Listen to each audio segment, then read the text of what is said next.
Bismillah, alhamdulillah. We've been talking about the different prophets and their lives ever since the time of Adam and Noah. We've discussed a lot about the prophets even who went into Arabia. But now I'd like to talk about the sons of Ishaq. And who is Ishaq? And we'll have to talk about his father too before we can do that. The father of Ishaq and Ismail is known as Ibrahim. That was his first name, and then later he was called Abraham. And Ibrahim, when he was little, very, very little, he was what's called a middle child. You know what a middle child is? That's like somebody's the oldest, somebody's the youngest, and somebody's in between. And some of you might be middle children. And we say that the middle child always has a problem, because the first one, he gets all the attention, you know? And then another one is born, and then the baby is born, and then they give all the attention to the baby, but the middle child, he doesn't get much attention. So, anyway, Abraham was a middle child. His father was about 70 years old when he was born, so his father was very old. And the people of the time of Abraham, what they used to do, they used to worship different things. Some people worship wood, stones, and things that we've talked about before. But some of them also worship the things up in the heavens. They worship stars, they worship the moon, they worship the sun, and these things were appealing to them for worship. Now in the case, though, of his father, what he used to do is make these statues. Not only he worshipped them, but he made them, and he sold them. Pretty good deal, huh? So he was going around worshiping these statues, making these statues, and some of them he made small, and some he made very big. And when Abraham was small, he used to play on top of them. Can you imagine this? And he observed that sometimes he could make big ears. His father might make very big ears on him. Sometimes he makes small ears, or a big nose. And he was thinking, how could this be a God if you can make it? If you can make your own God, what would that be? We have a good example of this that happened after the time of Muhammad sallallahu alaihi wasallam. Omar ibn Khattab, when he was the Caliph, after the death of Muhammad sallallahu alaihi wasallam, he was sitting there and he started just crying. And then he started laughing. So some of the people went to him and they said, "Oh, Amir al-Mu'mineen, leader of the believers, we'd like to ask you a question." By the way, they were afraid of him, so they said, "Is it okay if we ask a question, you know?" He said, "Yes, Fadl, what is your question?" He said, "Well, we saw you were crying, and then you were laughing, and it was strange to us." He said, "Oh, as far as when I was crying," he said, "in the days of ignorance in Jahiliyyah, we used to do some very bad things. We were superstitious. We were dumb, you know. And what we used to do, if a girl was born, we used to take the baby girl into the desert and bury her alive." He said, "And I had to do that with my own baby daughter when she was born, and took her into the desert and buried her in the sand." And he said, "And this makes me cry even now." He said, "As far as when I was laughing, one day when some people came from a far distance to worship by the Kaaba there in Mecca, they brought all their gods with them. And I found I didn't have any god with me, and I would like a god, but I had some dates, rotab." And he said, "I shaped the dates on the stem that they were on and made a god from it, so I had something to worship. But later I got hungry, so I ate it." And that makes us laugh even today. How can you make a god and then eat it? Well, and exactly this is the point that Abraham was having in his mind. How can you make this statue and then worship it? How, when you took the stone, you cut the stone or the sticks or whatever, and then you stand it up there and you talk to it, and you know it can't hear you, and you know it's never going to answer you. How is this? So some of you remember the story, but I'd like to tell this again for the emphasis of the story and how it fits here. Because what happened one day, Abraham, he went into the big temple where they kept all the statues. The stone figures, the stick figures, even the great big one. They had a huge one with the big ears. Yeah. So he went in there and he took a mallet. Now a mallet is like a sledgehammer. It's a really big hammer. Big hammer. And he went in and he started smash, and crash, and thrashing, and destroying all, and breaking them into pieces, until there was what? Nothing but junk everywhere. Except, which one? The big one. He left the big one. What did he do? He put the hammer right by the big one. And he left. So when the people came, my God, what's happened? Look, all of our statues are broken. Who did this thing? All the stone statues, the wood statues, everything is broken. Oh my God, what happened? Look at this. Look at this. And they're crying and worrying. And they said, who did such a thing? They said, remember the boy? Remember the boy complaining to us about our statues? Let us go see. And so they went and they found him. And they brought him into the temple. They said, look about you. What do you see? Well, what do you say? What do you say about this? He said, why are you asking me? Why don't you ask the big one? He's the one with the hammer. And look what they said.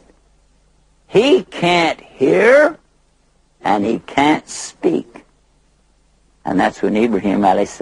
said, then why do you worship him? Because when people worship, they're asking. They need something, so they ask. They're asking a statue. Can statues hear? No. It doesn't matter how big you make the ears, they still can't hear. Huh? It doesn't matter how big you make the mouth, they still can't speak. And that's exactly the problem that they had at that time. Same as today, when people worship these rocks, sticks, stones, and bones, isn't it? We talked about the first part of it, which is the statues made from stones, rock, bricks, and whatever, wood.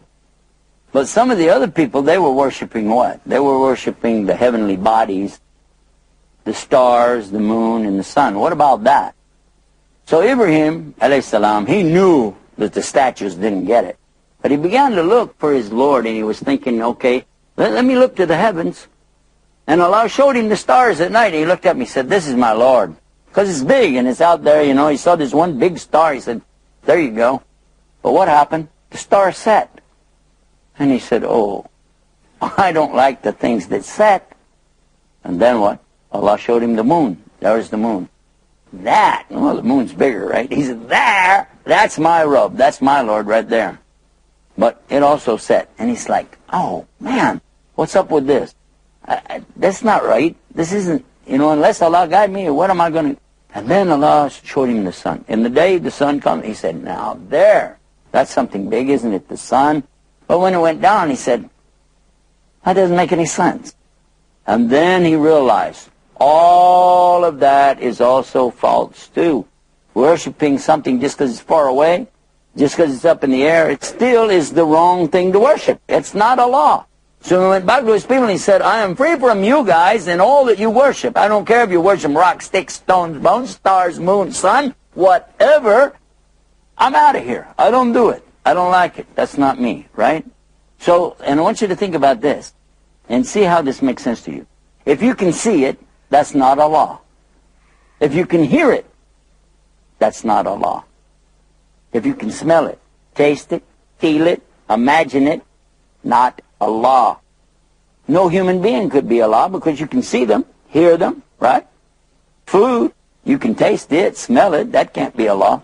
So anything that your senses perceive, that is not Allah. Allah is beyond your scope of imagination even.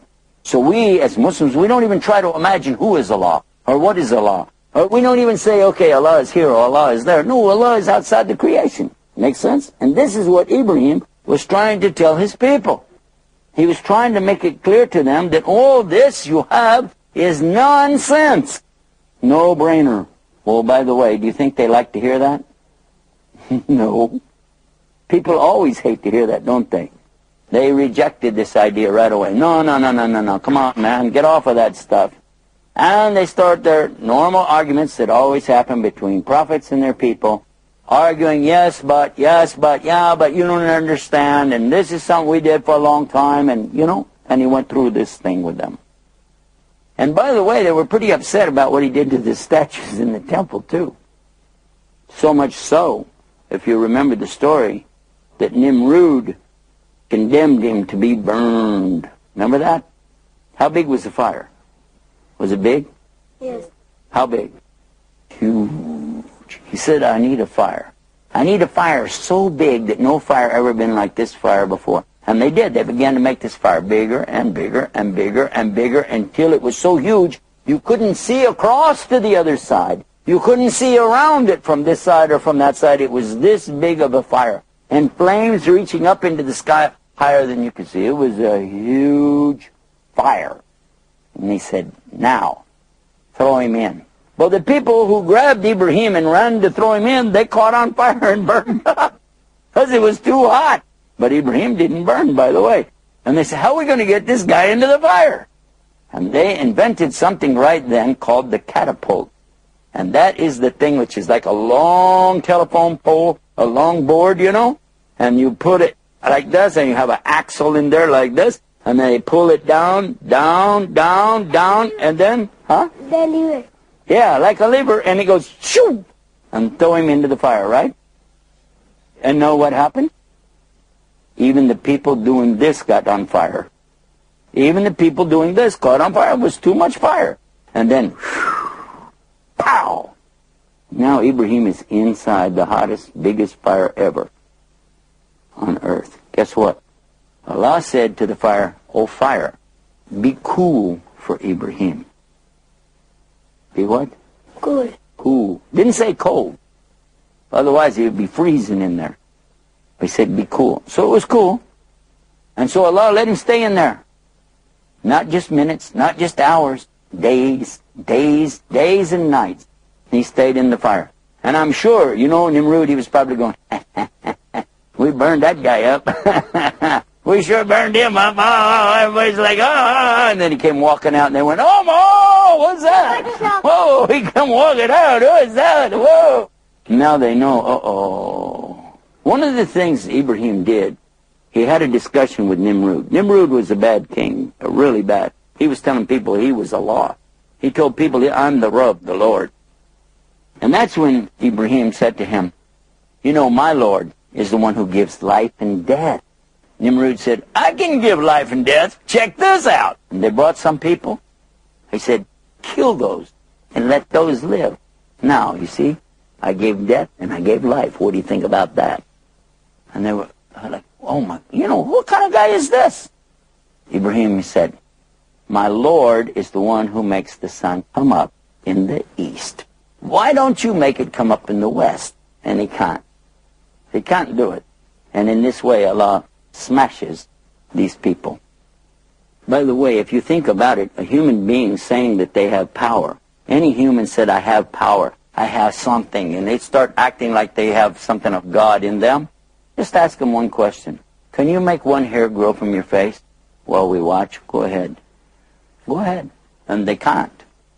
One time I had an argument with an atheist in a university, and he was telling me, we're all like gods, really. I said, what? I thought you don't believe in God. He said, well, really, we're like gods. I can make things happen. I can do this. I can do so-and-so. I said, you can. Oh, well, aren't you something then? I said, well, let me ask you a question. Could you, eat a lot of food? He said, sure I could. I said, could you go without a lot of food? He said, what do you mean? I said, well, we're Muslim. And that means in the month of Ramadan, we don't eat or drink, but just during the day. Could you go a whole month, night and day, no food and no drink?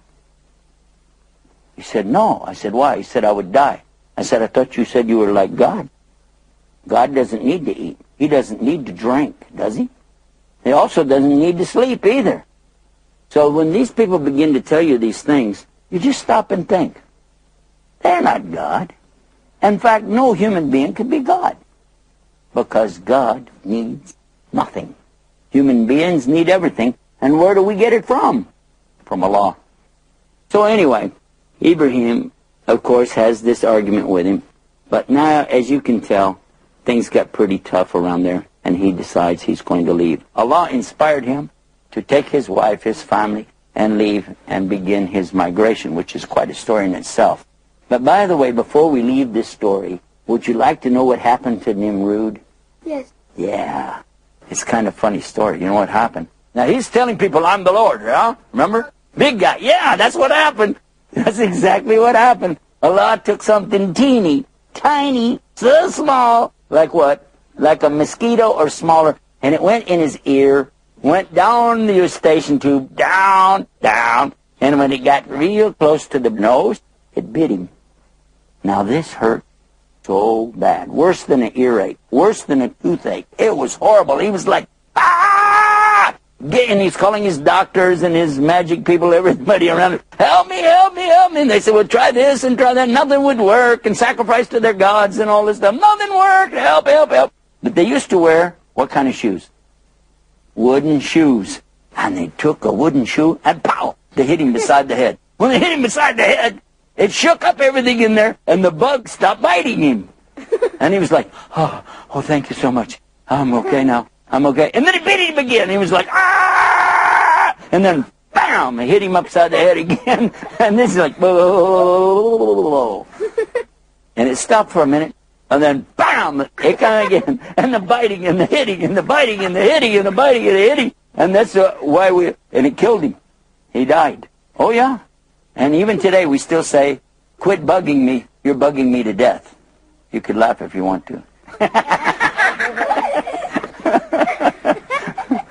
That something small, something tiny like this, if that can destroy him, he's not God, is he? No, and you shouldn't say that. But by the way, even today we should think that something small that you can't see, that we know exists, that can be in the air. Like when you have germs, you don't see germs, do you? But they can be in the air and they can go in your nose or in your mouth, right? And you can get sick, can't you?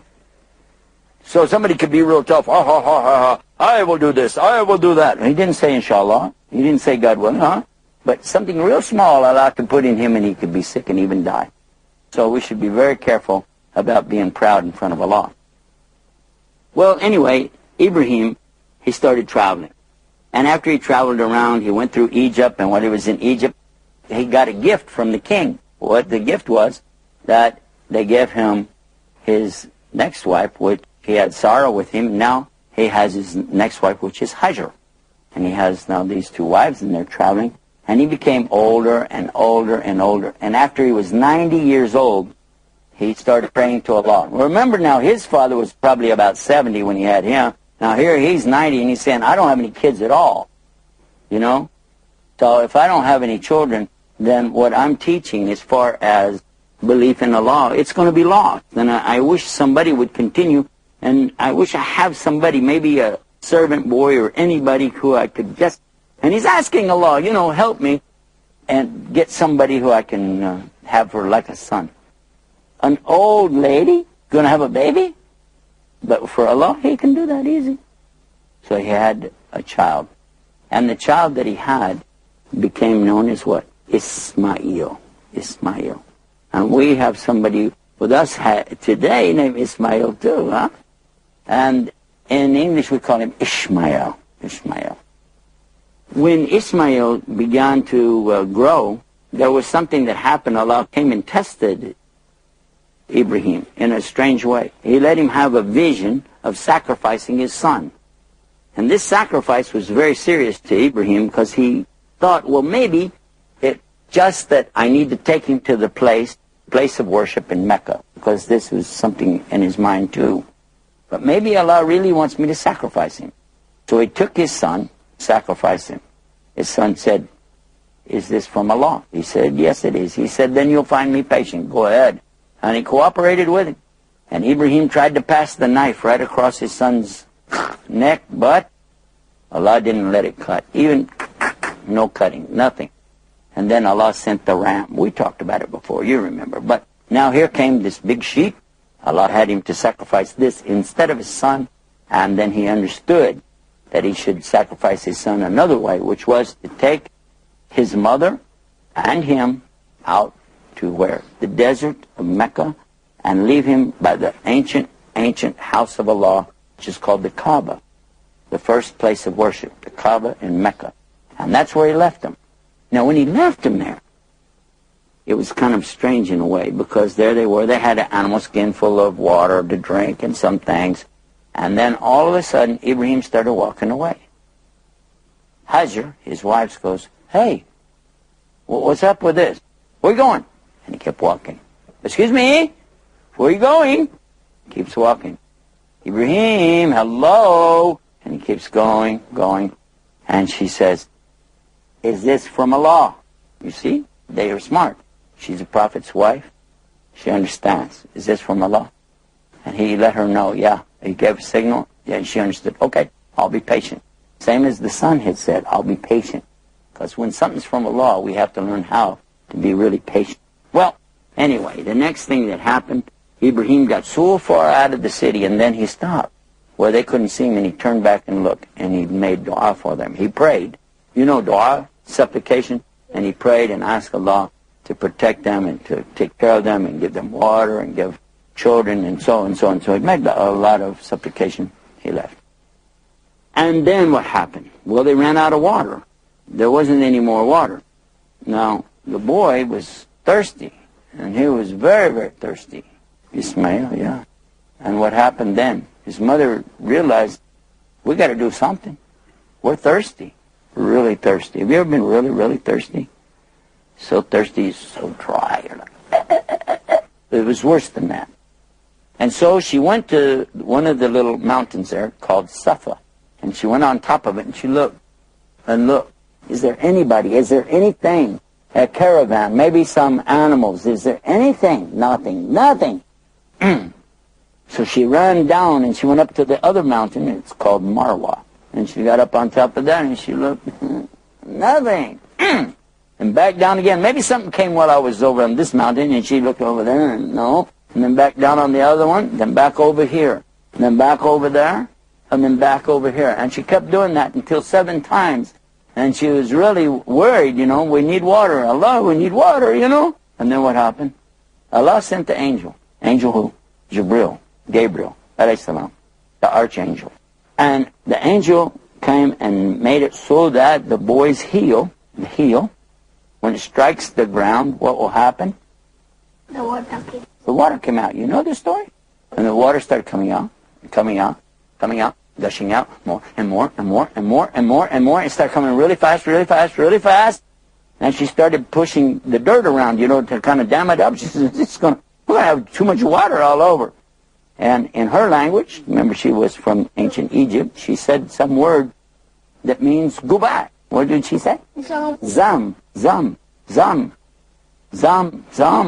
And what do we call it today? Zam. Go back. Stay contained. And that's the story of the well of Zamzam, and it's still there today. By the way, I've been there and I've seen it. Now, even today, and you imagine this is so many thousands of years ago. But even today, that water has never run out, and it keeps giving water. So much for all the pilgrims who come, for all the people who live there. They use this water for everything. And it's not just normal, just H2O. No, it has minerals in it. So delicious. Assalamu alaikum.